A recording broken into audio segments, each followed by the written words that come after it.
Bonjour, donc je vais vous présenter la formation BTS GPN au CFMM. Donc, la particularité du CFMM, c'est une maison familiale rurale, donc on a un fonctionnement associatif. Les parents peuvent faire partie du conseil d'administration. Nous sommes une formation par alternance, donc c'est-à-dire que nous sommes en cours, en stage alternativement. Et ce sont des stages sous forme de convention de stage et non pas en contrat d'apprentissage. La deuxième particularité du CFMM, nous avons une offre de biqualification, c'est-à-dire que nous préparons à certains métiers sportifs de la montagne. Donc, les périodes, donc, par rapport à cette biqualification, nous avons deux types de stages, des stages GPN, donc sur l'automne, le printemps-été de la première année, sur l'automne de la deuxième année et aussi sur le printemps de la deuxième année. Et puis, par rapport à la biqualification, nous avons donc des stages en lien avec les métiers sportifs sur la période hivernale de première année ou la période hivernale de deuxième année. Et au mois de juin, donc l'examen terminal du BTS GPN. Donc, au niveau du contenu de formation, donc on a moitié période de stage et moitié de période de cours. Donc, ça représente 22 semaines de stage et de cours, donc à peu près sur la première année de BTS. Sur la deuxième année, nous avons aussi à peu près 22 semaines de présence et légèrement moins de semaines de stage. Donc, on a deux types de modules, des modules généraux qui sont communs à l'ensemble des BTS, de la formation agricole et qui représentent environ 50% de la formation en cours. Donc, les modules sont les suivants. Donc, l'économie qui correspond à l'économie générale. J'ai oublié donc la communication qui correspond donc à de la communication orale ou écrite. Au CFMM, nous avons qu'une seule langue, donc qui est l'anglais. Ensuite, donc, nous avons des mathématiques et de l'informatique. Donc, l'informatique, ça consiste à connaître le traitement de texte, le tableur, monter des diaporamas. Et il y a une partie de l'informatique qui concerne les connaissances naturalistes et qui s'appelle donc le SIG. Pour compléter ces formations générales, donc on a l'EPS, l'éducation physique et sportive, et le MIL, le module d'initiative locale. Et ces deux modules correspondent à notre formation montagne, c'est-à-dire au métier sportif de la montagne. Nous n'avons pas, donc au CFMM, nous pratiquons pas d'autres sports tels que, je sais pas, le basket ou de l'athlétisme. En fait, l'EPS et le MIL est consacré donc uniquement à la randonnée, l'escalade, le ski alpin, le ski de fond, la raquette à neige l'hiver. Ensuite, donc sur les modules professionnels, donc ça correspond à 50% de la formation. Le reste, c'est complété par les stages. Donc, nous avons donc des connaissances en écologie. Donc, c'est tout ce qui est connaissances et expertise naturaliste. Ensuite, au niveau du BTS GPN, on a donc deux volets, le volet gestion et le volet éducation à l'environnement. Le volet gestion et éducation à l'environnement sont une obligation. On ne peut pas faire soit que de la gestion, soit que de l'éducation à l'environnement. Les deux doivent être présentés à l'examen. Ensuite, les autres modules sont souvent des travaux de groupe sur de la démarche de projet. Acteurs et territoires permet de connaître les acteurs liés avec le monde avec le monde de l'environnement et le droit de l'environnement. Le BTS GPN donc, est évalué sous deux formes différentes. Donc, la première, c'est ce qu'on appelle le contrôle continu en cours de formation. Ça représente 50% de la note finale. Et la deuxième forme, c'est des épreuves terminales qui se passent à la fin de la deuxième année au mois de juin. Donc, c'est 18 CCF, hein, il y a 7 épreuves différentes qui correspondent donc à 18 CCF répartis sur les 2 années de formation. Les épreuves terminales, elles sont au nombre de 3. Donc, il y a des épreuves qui concernent les modules généraux, français, économie, et des épreuves aussi techniques. Donc, au CFMM, la journée, la semaine type, on a 4 jours qui correspondent donc aux modules de la formation GPL, soit les modules généraux, soit les modules techniques, et une journée qui est consacrée à la formation sportive. Donc, en ce qui concerne l'automne et le printemps, c'est la randonnée et l'escalade. Particularité de l'escalade, c'est donc il y a un test de sélection qui se fait donc au mois de septembre. Et le niveau, c'est du 6A à vue sur site naturel. Étant donné que les groupes sont relativement petits, il y a une participation financière supplémentaire. L'hiver, donc les possibilités au niveau des pratiques sportives, donc la journée montagne est consacrée soit au ski alpin ou au ski nordique. Donc là, les débutants ne sont pas admis. Et puis, autrement, pour les accompagnateurs en moyenne montagne, c'est la raquette à neige. Les sorties de découverte de ski de randonnée sont aussi proposées. Donc, ce qu'il est important de noter, c'est le terme de préparation. Souvent, les diplômes, donc moniteur de ski, par exemple, c'est relativement long à acquérir. Et donc, sur les 2 années de BTS, en fonction du niveau initial, on se prépare à présenter ces diplômes sportifs. Les diplômes que l'on peut passer sur les 2 années, que l'on peut acquérir sur les 2 années de formation, c'est le pisteur nordique ou alpin, si le niveau d'entrée est suffisant. Et aussi, donc, on a des diplômes liés avec la natation, qui est le BNSSA, et où il est possible de le passer en 2e année sur 1 semaine, voire 15 jours.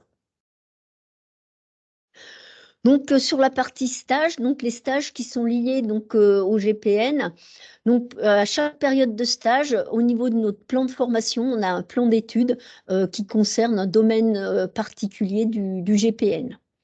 Au niveau des structures de stage, on peut avoir une ou plusieurs structures de stage, sachant qu'il y a des inconvénients et des avantages en fonction de ce que l'on peut trouver comme stage. Lorsqu'on a une seule structure de stage, l'avantage, c'est que après la période de découverte, le maître de stage fait généralement confiance à son stagiaire, et puis ça permet d'avoir des tâches et des missions qui nous sont confiées, qui sont beaucoup plus importantes. L'avantage d'avoir plusieurs structures de stage, c'est de découvrir plusieurs facettes du métier, aussi bien en animation qu'au niveau de la gestion. Nos étudiants souvent rêvent d'être que sur le terrain. Par contre, lorsqu'on est technicien supérieur, il y a autant de travail de bureau que de terrain. C'est-à-dire que lorsque j'ai fait des relevés naturalistes sur le terrain, par exemple, il y a tout un travail de bureau pour les saisir, faire des cartes, faire des rapports, qui est aussi important que le travail de terrain. Pareil en animation, avant de présenter une animation avec un public, généralement, il y a un travail préparatoire en bureau auparavant.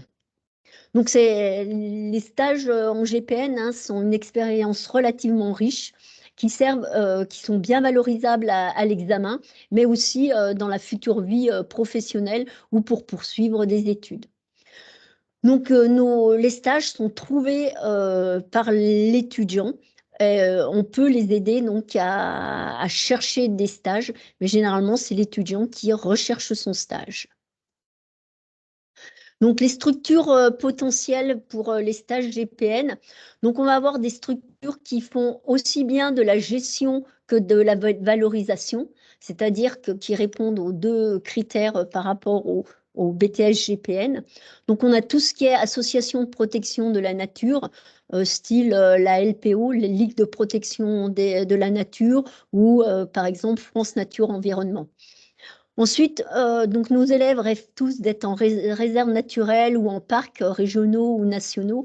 Donc là, il y a souvent ces organismes ont beaucoup de demandes et il y a peu d'élus, même si c'est possible d'être en stage dans ces structures. Ensuite, on va avoir des organismes, des établissements publics du style ONF ou l'Office français de biodiversité. Et puis ensuite des fédérations de pêche, de chasse et tout ce qui est aussi collectivités territoriales qui ont des services environnement. Ensuite, on a des structures qui font que de l'animation, telles que les centres de loisirs, des centres de vacances, les écomusées, les musées. On peut aussi avoir des zoos. Donc sur la partie hivernale, en fait, on raisonne différemment. Donc si on est comment dire, si on prépare un diplôme en lien avec le ski, donc pisteur secouriste alpin ou nordique ou moniteur de ski alpin ou nordique, donc les stages vont être proposés par le CFMM, donc soit en école de ski, soit au niveau du service des pistes. En sachant qu'on a une très forte demande au niveau du service des pistes et un peu moins de demande au niveau de l'école, des écoles de ski. Et le marché est un peu inversé. Il y a des offres en école de ski et un peu moins au service des pistes. Le problème du logement sur ces stages, comment dire, est pas à négliger. Ensuite, pour ceux qui ne font pas de ski, donc tout ce qui est accompagnateur moyenne montagne ou qui n'ont pas de, ou le, comment dire, le monitorat d'escalade, donc qui n'ont pas un projet hivernal ski, et ben en fait, ils peuvent aller donc dans d'autres structures de stage, bureau des accompagnateurs, salle d'escalade, musher, ou même des stages GPN. Par contre, le stage est trouvé par l'étudiant. Au niveau des stages, ce que j'ai pas dit précédemment, c'est qu'on a possibilité de faire des stages à l'étranger. Donc, dans les mêmes domaines, en fait, c'est pas des stages de découverte de langue, hein, c'est bien des stages à finalité professionnelle. Donc, dans les mêmes domaines que le GPN ou au niveau des stages d'hiver. Donc la sélection, c'est donc nous, nos étudiants sont sous le statut d'étudiant. Donc c'est obligatoirement inscription sur Parcoursup. Alors, faut faire attention, c'est au niveau des échéances.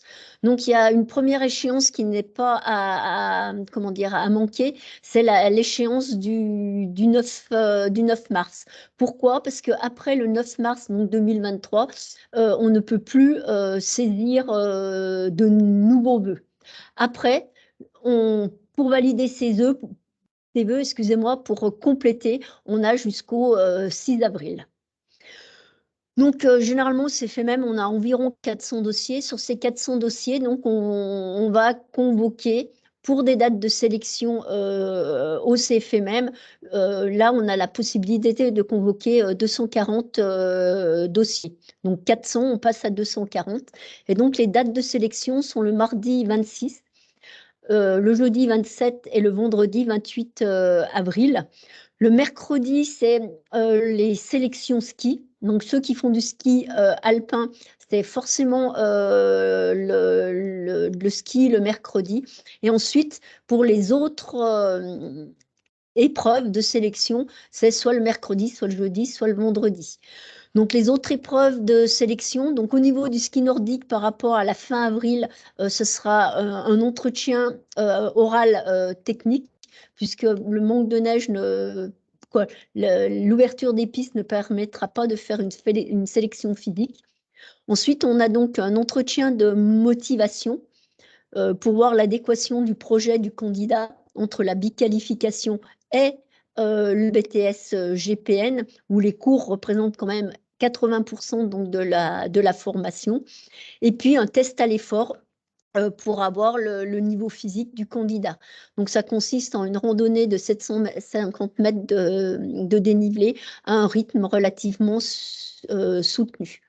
Donc, les candidats seront convoqués le plus rapidement possible, mais donc la date d'envoi des convocations le 12 ou le 14, entre le 12 et le 14 avril, pour savoir si vous êtes retenu pour ces 3 jours de sélection. Participation aux frais, donc 46 €.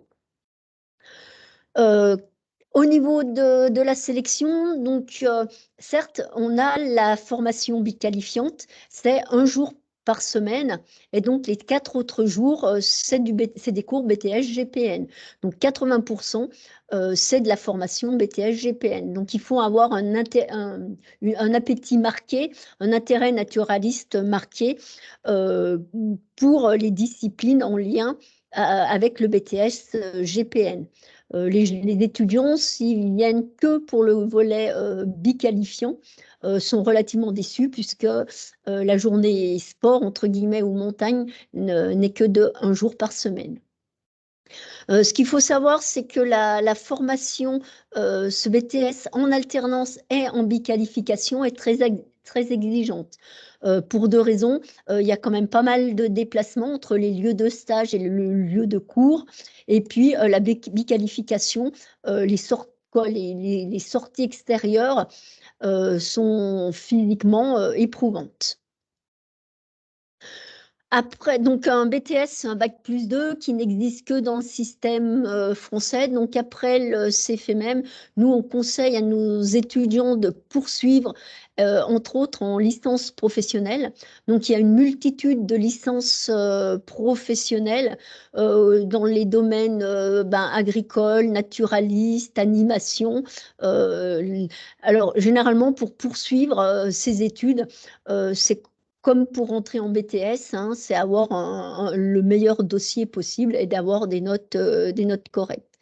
En licence générale, généralement, un BTS GPN est très rarement pris en licence 3. Généralement, il doit refaire une licence 2. Ensuite, étant donné que les formations sportives sont relativement longues, un DE de ski, par exemple, ça prend au minimum 5 ans. Du coup, on a un certain nombre de nos étudiants qui poursuivent leur formation sportive. Certains donc vont au niveau de l'emploi, en sachant que le domaine de l'animation de l'environnement est très restreint. Donc il y a des possibilités en animation nature, c'est souvent des CDD. Au niveau des techniciens de l'environnement, il y a quelques annonces. Par contre, il y a pléthore de candidats, puisque aux offres d'emploi de techniciens de l'environnement vont répondre donc des BTS, mais aussi des licences pro, des masters et aussi des ingénieurs ou des doctorants. Ensuite, le fait de notre biqualification, on a énormément d'étudiants qui sont sur des emplois saisonniers, c'est ce qu'ils recherchent. Donc, nous sommes donc sous contrat avec le ministère de l'Agriculture qui finance une partie des cours, mais par contre pas tout. Donc il y a une participation aussi des familles, et surtout du fait de la biqualification. Donc la scolarité s'élève à 2 250 € par an. Ça comprend donc en fait tout au niveau des cours, hein, généralement il y a pas trop à rajouter, si ce n'est les équipements personnels pour les pratiques de la montagne. On a la possibilité donc ensuite d'être soit en demi-pension, donc 1 013 € par an, soit d'être en externat. Donc les possibilités de bourse, ça se fait via le Crous. Donc les demandes au niveau du Crous, hein, c'est entre généralement le 15 janvier et le 15 mai. Après, il est possible de faire ces demandes de bourse, mais c'est pas sûr d'avoir tout de suite sa bourse dès le mois de septembre. En fait, les dossiers sont traités plus tard. Au niveau de l'hébergement, donc l'internat n'est pas disponible pour les BTS au niveau du CFMM. Il est gardé pour les plus petits, les classes de bac. Donc en plus, il y a des frais de logement et de trajet. Au niveau du logement, donc sur Thônes, il y a des possibilités. Donc nos élèves font soit de la colocation ensemble pour se partager les frais, soit on travaille aussi en partenariat avec une autre maison familiale qui propose donc une demi-pension, donc le repas du soir, la nuitée et le petit déjeuner en fonction des semaines de présence. Je vous remercie de votre attention. Si vous avez des questions, n'hésitez pas à nous envoyer un mail, nous y répondrons. Je vous remercie.